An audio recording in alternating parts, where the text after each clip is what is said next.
Jadi sekretaris dan kemudian karena alhamdulillah kita pada ini dapat melanjutkan aktivitas akademi kita dalam rangka proposal ini ya, yang proposal ya, dari dari tesis yang sudah ditulis ini juga secara ada perjuangan kayak Abdul Bahri dalam menunjukkan waktu mari kita buka sama-sama dengan Bismillah. Bagaimana biasa, tentunya akan kita laksanakan dua sesi. Pertama, sesi pemaparan pertama. Dan silakan yang pada waktunya kurang lebih 15 menit ya, selama 20 menit menyampaikan poin-poin penting ini. Kemudian kita lanjutkan dengan sesi pertanyaan dari para penguji atau masukan dari para sumber ya. Kaitan konsep ini suatu utama Bapak dan Dr. Herina ini. Kemudian ada hal-hal yang bisa ingatkan supaya mencatat semua masukan ya, saya akan tulis. Baik, saya kira itu langkah dari saya. Silakan saudara punya dasarnya untuk menyampaikan poin penting dari apa yang sudah dibahas dalam tugas. Assalamualaikum warahmatullahi wabarakatuh. Waalaikumsalam. Terima kasih sebelumnya untuk Bapak Ibu yang sudah hadir di ruangan ini dan semangat hadir untuk datang di acara Sintoindah kali ini. Untuk persingkat waktu, ini langsung saja. Judul yang Indah ambil adalah Sejarah dan Perjuangan Kiai Haji Abdul Ghani Bahri di Jawa Tengah. Berikut untuk beliau pada saat muda. Di sini ada poin-poin latar belakang. Pertama, karena beliau ini merupakan salah satu figur Jawa Hilir dan merupakan ulama besar yang tersohor di Jawa Hilir dan menjadi figur yang penting di masyarakat. Yang kedua, organ akhir ini menjadi tujuan untuk menimba ilmu dikarenakan beberapa pesantren besar yang ada di Ogan Ilir, salah satunya Salatiga. Yang ketiga, Kiai Haji Abdul Ghani Bahri ini menjadi salah satu ulama yang berpengaruh untuk pendirian lembaga pendidikan, salah satunya pesantren Nadatul Ulum. Keempat, selain itu juga beliau memiliki riwayat berbelia melawan penjajahan karena pada era beliau peralihan antara penjajahan Belanda ke penjajahan Jepang untuk mendirikan lembaga pendidikan. Terus secara garis besar penelitian ini menggambarkan bagaimana peranan Abdul Ghani Bahri. Terus peranan Kiai Haji Abdul Ghani Bahri di Desa Salatiga OI dan kiprah beliau dapat dalam melakukan dakwah dan juga beliau ikut berjuang melawan penjajah dan pengaruh yang ditinggalkan sudah hingga sekarang di masyarakat OI. Kemudian rumusan masalahnya di sini kita bahas bagaimana sejarah pendidikan Kiai Haji Abdul Ghani Bahri, bagaimana peranannya di Ogan Ilir, kemudian bentuk perjuangannya di Ogan Ilir. Batasan penelitian ini sebagai berikut, berfokus di Salatiga OI dan peran Abdul Ghani Bahrinya. Kemudian dilakukan dalam bentuk kajian dakwah, proses pengajaran agama Islam dan perjuangan dalam melawan penjajah pada saat beliau masih hidup. Kemudian penelitian ini dibuat dengan alasan untuk melihat kondisi Kabupaten OI pada abad ke-20, kondisi umum, geografis, pendidikan, politik, sosial budaya, sampai ekonomi. Kisah beliau dari kecil hingga dewasa dan bagaimana dakwah beliau, dan kita mengetahui bagaimana perjuangan beliau dalam kemerdekaan di Indonesia, khususnya di Ogan Ilir. Nah, ini yang saya ambil teorinya itu teori imigran dari Little Imigran, karena menurut saya penelitian saya ini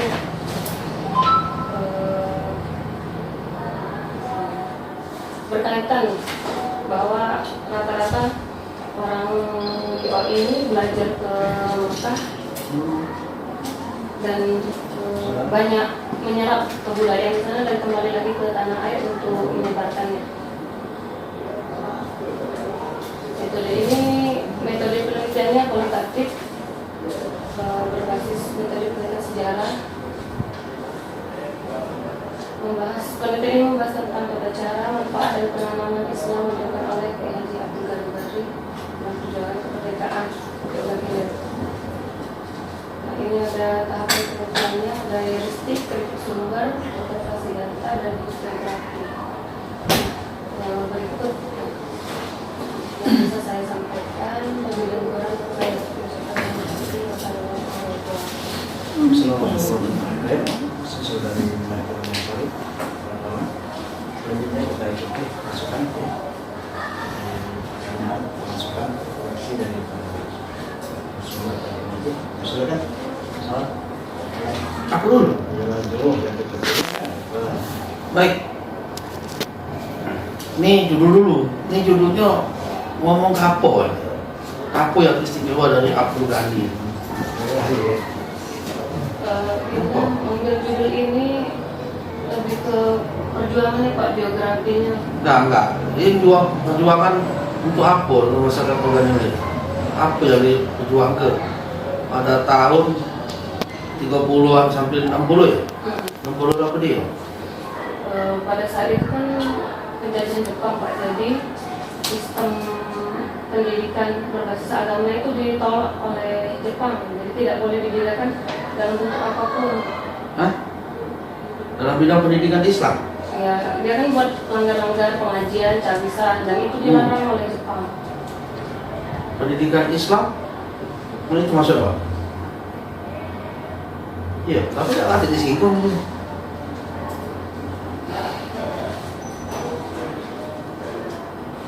Nah, apa dia nih? Apa? Nggak ada nih. Menurut Anda, apa yang harus dimunculkan dari Kiai Abdul Ghani Nioganilir? Apa dia? Sehingga kok layak diteliti gitu loh. Rencana itu karena Kiai Haji Abdul Ghani Bahri ini jadi. Coba outline saja tuh. Secara garis besar, Kiai Abdul Ghani ini Bahri, Abdul Ghani Bahri ini bagi masa Organilir spesial. Nah, spesialnya di mana? Kan pada tahun 1930 itu Pak, kelembagaan pendidikan kan belum ada Pak, jadi hanya pengajian. Nah, terus Kiai Abdul Ghani Bahri ini jadi pelopor untuk mendirikan lembaga yang lebih besar. Lembaga apa? Pondok pesantren. Oh, jadi gitu. Jadi Itu ada kevakuman sekian puluh tahun, kan ada penjajahan itu Pak. Jadi dia yang menjadi tokoh utamanya.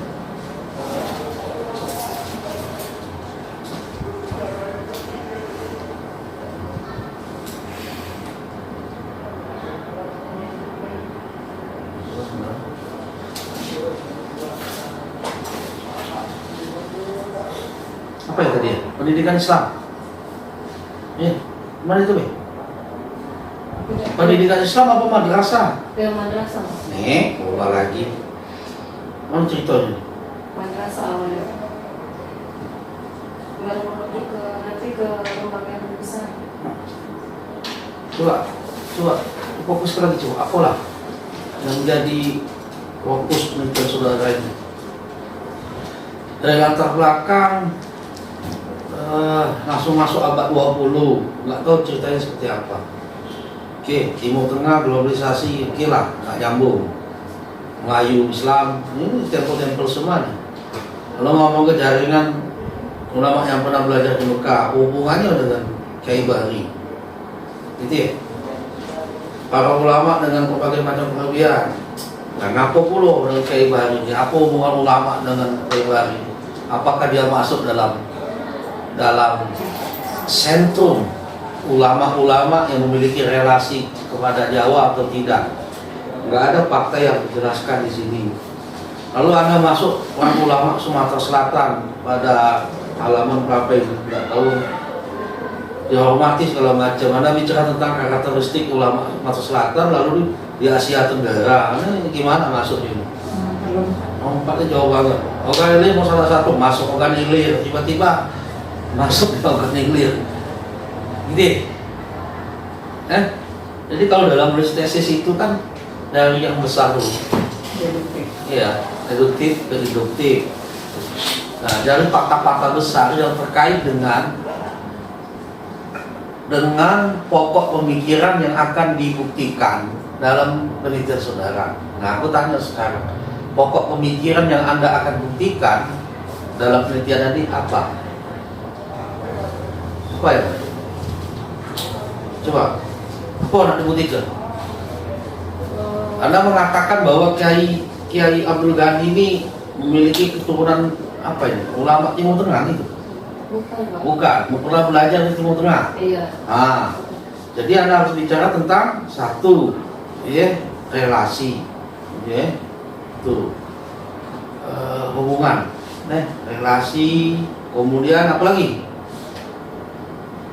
Peran, apa lagi? Kemudian apa lagi? Sisila nggak? Kamu nggak sisila? Apa dia tuh? Karena kebanyakan ini kan belum pernah ditulis Pak. Kebanyakan masyarakat OI juga yang sekarang tidak tahu silsilahnya itu. Jadi Anda akan bicara silsilah, relasi dan peran Kiai Haji Abdul Ghani Bahri dalam apa? Dinamika madrasah. Dalam dinamika perjuangan. Jangan perjuangan lagi, itu saya sebut lagi perjuangan itu bahasa S1 itu. Apa tuh? Apa yang awak sebut bahwa Kiai ini memiliki peran yang luar biasa terhadap organilir? Jadi nanti Anda bilang sisinya seperti apa, jadi relasinya terkait dengan ulama Sumatera Selatan dengan ulama di luar Sumatera Selatan Pulau Jawa. Lalu peran dia seperti apa? Nah, peran dia dalam apa gitu pengen lihat? Lebih ke sosialnya. Ini nggak berubah lagi. Gatel lah kalau ini. Tadi malah kasar, ini sosial. Apa sih nama titik? Pokok pikiran apa yang Anda pengen buktikan di situ? Itu banyak. Nah, fokus apa yang paling besar? Lebih ke madrasah sebenarnya. Nah, jadi gini, sisilah relasi dan peran Kiai Haji Abdul Ghani Bahri dalam madrasah itu bisa. Terserah. Apa harus kita putus ke baik? Sisilah relasi dan peran Abdul Ghani di Organilir tahun 1930 sampai 60. Peran ditanya oleh penguji, peran apa? Santren. Dinamika pesantren. Kalau madrasah terlalu ini enggak Pak? Terlalu panjang ininya. Pendidikan Islam. Aku santri. Pesantren kan itu lah yang itu. Dia data kau sampai mana kekuatannya? Karena kan yang berpengaruh sampai sekarang pesantren kan? Pesantren? Sudah, dalam perkembangan pesantren di Organilir. Paham gitu? Ya. Pesantren apa tak tahu pokoknya pesantren. Dalam Perkembangan. Coba. Gimana tadi? Silsilah, relasi dan peran Kiai Haji Abdul Ghani Bahri dalam perkembangan pesantren di Organilir. Situ. Pondok pesantren. Ya, pesantren. Pondok pesantren di Organilir. Apa yang Anda cari di sini? Berarti pada tahun 30 sampai 60 ini organ ilir ini terkenal dengan santri-santrinya yang sekolah di Timur Tengah, yang ramai, banyak banget itu. Payaraman, Rengas, lalu tempat si Wahidi ini berapa? Nah, Rangkatigo tuh banyak sekali. Dan tahun 30, 60 sampai 71 itu rata-rata mereka menjadi luar negeri di Jawa di Timur Tengah lalu terjadi migrasi intelektual. Nah, yang teliti nanti, yang Mbak teliti nanti bahwa kenapa terjadi migrasi intelektual pada tahun 30, 60, 71 di mana masyarakat Rengas, masyarakat Ogaden banyak menyekolahkan anak mereka ke Timur Tengah. Iya. Alasan pertama. Oke, dijawab. Alasan itu adalah relasi. Jadi ulama-ulama Ogaden memiliki relasi dengan ulama-ulama di Jawa, kan? Yang berrelasi dengan ulama di Timur Tengah. Nah, apa disebut dengan haramain atau madrasah? Oke, ya, itu terjawab. Oke, satu, sepakat ya. Jadi pada part pertama ada menjelaskan siapa sih sebenarnya Abdul Wali Bahari ini? Ya, siapa? Apa hubungannya dengan ulama-ulama di Jawa dengan ulama-ulama Timur Tengah? Kemudian peran dia dalam hal pondok pesantren, satu, gitu ya, membuka jalur kerjasama dengan madrasah di Timur Tengah. Madrasah apa? Dari itu banyak datanya itu. Aku sudah meneliti masalahnya. Relasi ulama lokal di Sumatera Selatan. Salah satunya Kiai Bahril Pandak dan Kiai Bahril ini yang peneliti. Ternyata dia punya hubungan istimewa dengan madrasah di Timur Tengah, di Turing, terutama di Turing. Ini aku udah di sini. Bapaknya ya. Iya. Tapi aku tidak mungkin itu ngajaknya ente. Cari deh. Tidak tuh ya. Ini kan dari Bandar bukan? Ini cucunya enggak? Dari Bandar tuh dulu. Yang di apa? Sinar. Ya di mana Kak? Pesantren Al-Islam Tanjung. Iya, termasuklah guru-gurunya Pak Maklan, muridnya Pak Holidi, itu muridnya juga Profesor Kamar, muridnya juga. Ini sama kan? Tinggal loh. Masuk Profesor siapa namanya? Guski. Iya. Yang di Jakarta, Rafiuddin Rani, itu Profesor Tasawuf. Itu termasuk murid-murid beliau itu. Iya. Nah, Anda bicara jaringan sini ya, nanti di relasi. Jadi boleh diubah relasi ini dengan jaringan. Jaringan merah. Relasi terlalu sosial. Sisilah, jaringan dan peran. Kiai Haji Abdul Wali Bahari dalam pengembangan pondok pesantren di Ogan Ilir. Sudah, oke, sepakat ya. Nanti diubah abad 20. Nah, jangan cari ini cara bikin ini. Coba ya. Fokus kepada 3 hal. Pokok pikiran. Ya, pokok pikiran yang mendukung judul. Yang kedua, di paragraf 2, pokok pikiran yang mendukung fakta-fakta terkait pokok pikiran pertama. Itu dijelasin tuh. Yang ketiga, pada paragraf 3 ada akan menjelaskan pokok-pokok pikiran yang mendukung pokok pikiran kedua. Kalau Anda bicara jaringan, apa sih buktinya gitu. Kalau Anda bicara tentang peran, apa buktinya gitu. Kalau Anda bicara tentang sisilah, pentingkah sisilah itu di mata Ogan Ilir, di masyarakat Ogan Ilir. Nah, itu dibuktikan kan ke fakta-fakta di latar belakang. Oke. Nanti sudah banyak 1.500 kata atau 800 kata cukup dalam latar belakang. Jangan kayak ini. Terus saya ngomong dulu, Ogan Ilir di wilayah pun agak lah, nggak tahu galau. Beliau adalah kaget lah itu, nggak tahu galau, nanti tarik ke sisilah. Oke, lalu rumusan masalahnya sama ini. Ucuk-ucuk muncul rumusan masalah. Harus ada dulu pernyataan masalah. Pernyataan masalah itu fokus ya, apa ya? Identifikasi. Iya, batasan masalah.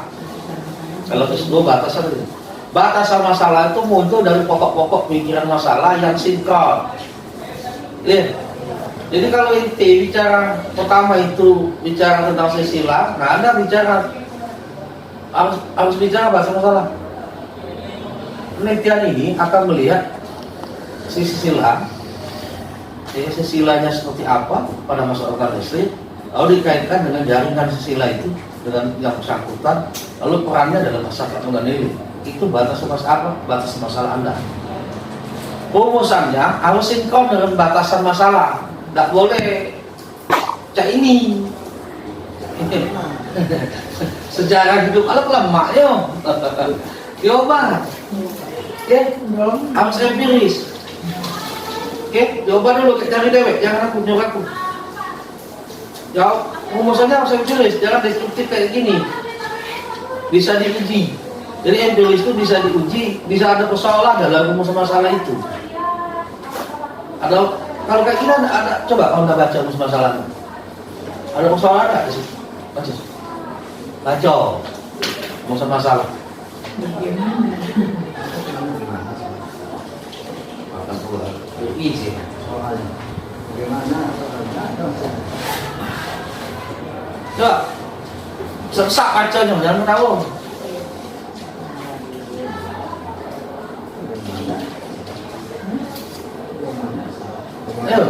Bagaimana ya?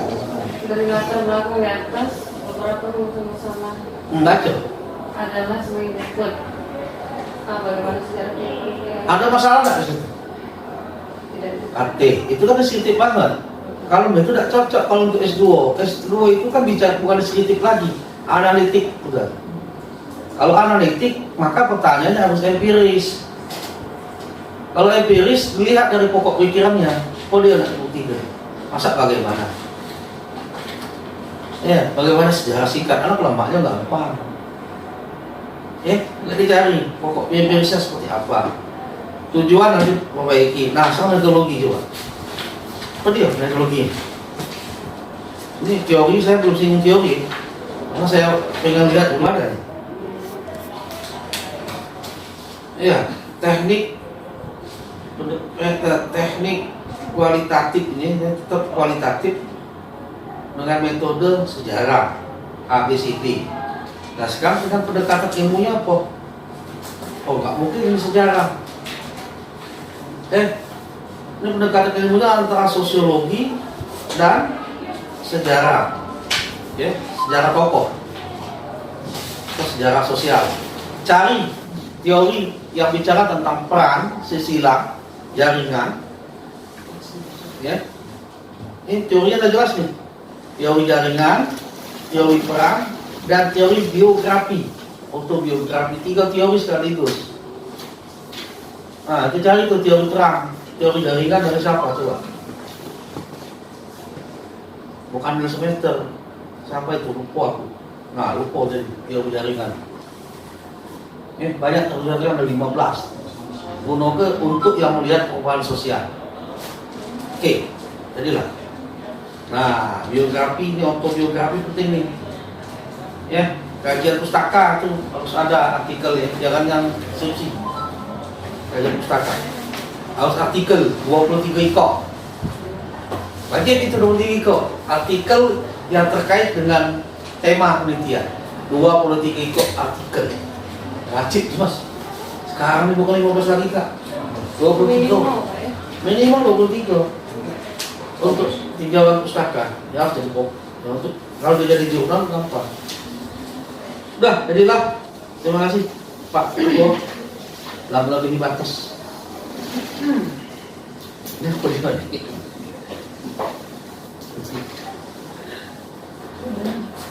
Jadilah. Ya. Oh, ya. Terima kasih Pak Solodi memberikan masukan. Kami kan Baik, bismillahirrahmanirrahim. Assalamualaikum warahmatullahi wabarakatuh. Yang pertama kita ketua program Pak Masyhur PhD. Yang kedua Presiden Lembaga Pendidikan dan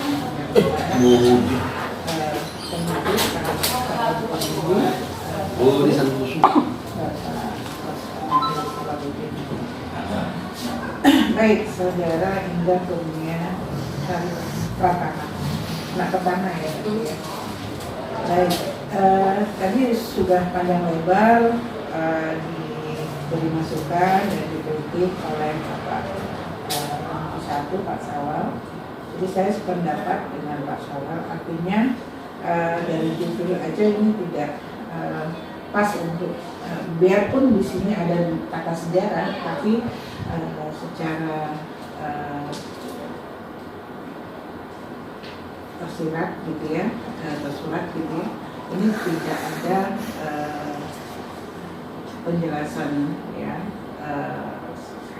secara, kalau namanya penelitian sejarah itu kan ada yang namanya unsur spasialnya. Kira-kira ketika kita baca judul, ini yang akan diteliti apa sih sebenarnya, dari judul aja kita sudah bisa lihat. Kemudian ini juga tidak, dari segi temporalnya juga nggak jelas. Kiai Haji Abdul Ghani ini masih ada eksistensinya ya atau tidak kan? Kalau penelitian sejarah harus ada temporalnya ya Pak ya, jadi harus jelas disebutkan ya periodenya, tahun berapa sampai tahun berapa gitu ya. Kalau mengenai judul, saya sependapat, artinya dengan Pak Sawal ini harus dirubah ya. Jadi mau fokusnya mau penelitian tentang apa ya. Jadi kalau kita mau meneliti tentang peran ya harus ada lah dimunculkan, tapi tidak harus semuanya. Bisa saja kalau kita meneliti peran dia masuk ke rumusan masalah, tapi nggak harus dikeluarkan di dalam judul semua gitu ya. Tapi kalau mau dikeluarkan semua ya seperti Pak Sawal bilang tadi ya, kita mengeluarkan satu persatu item-item ataupun variabelnya gitu ya. Jadi kalau dalam istilah korpus itu variabelnya. Jadi kalau mau melihat biografinya kita keluarkan silsilahnya. Kalau melihat peran ya kita harus perannya.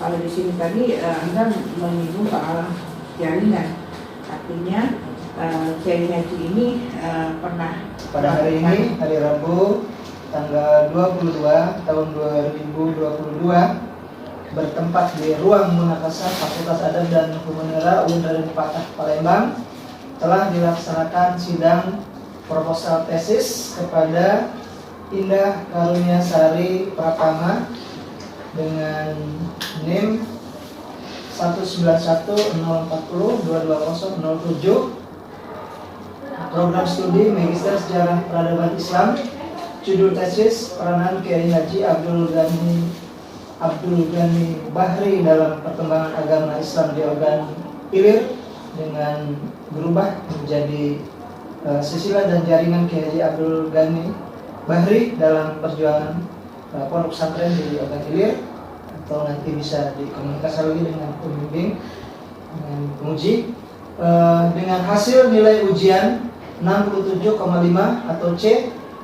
Proposal tesis kami nyatakan layak untuk menjadi tesis dan dilanjutkan pada proses bimbingan dengan masa perbaikan selama 1 bulan terhitung sejak tanggal 22 Juni 2022 sampai tanggal 22 Juli 2022.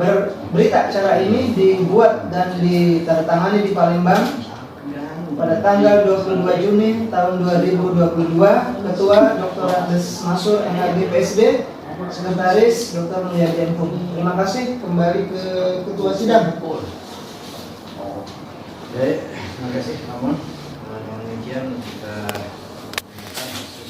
bahwa saudari Indah Karuniasari Pratama bahwa ini proposal ini sangat layak dilanjutkan dengan beberapa perbaikan tadi. Baik, selamat. Kami harapkan sepanjang berkomunikasi dengan para narasumber ya, dan juga siswa ini. Dan demikian kita sudah proses ujian sidang pada hari ini, ujian proposal maksudnya pada hari ini ada dua komisi yang mengucapkan terima kasih dan Pak selaku dari sidang. Marilah kita sama duduk dengan Alhamdulillah dan mengalami sidang. Mohon maaf. Assalamualaikum warahmatullahi wabarakatuh. Waalaikumsalam. Bu, satunya apa? Satunya.